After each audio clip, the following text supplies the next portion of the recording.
โอ้ขายดีขายดีขายดีกากหมูพี่น้องทุกละ20 บาทมาเด้อหลายทุกละ20ก็ต้องตีเด้แค่กระเทือกันเจ้าแม่คาหอมบอด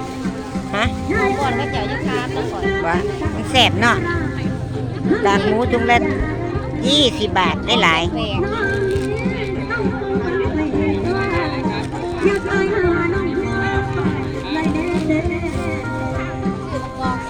กากหมูพี่น้อง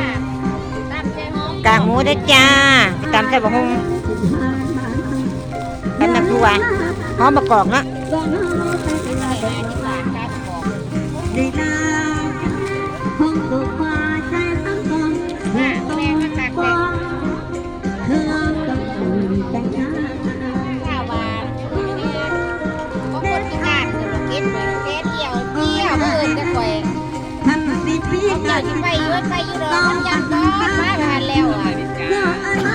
หอมมะกอกหอมมะกอกอยากขาย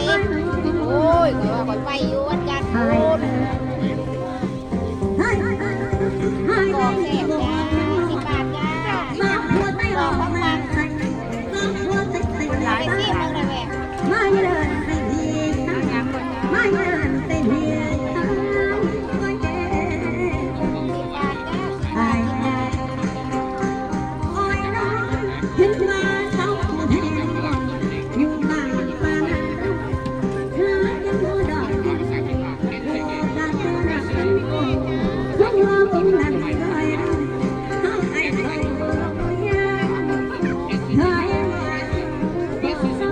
แกากหมูแซ่บได้พี่น้อง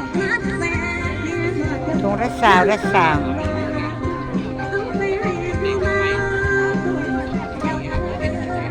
ตลาดนัดตากแก่นะจะเพื่อนๆของถือแล้วมาเด้อมีวันจันทร์ก็มันพฤหัส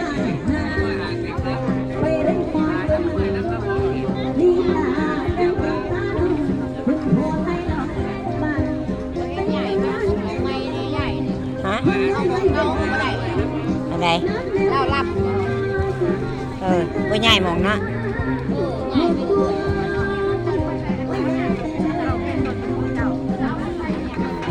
่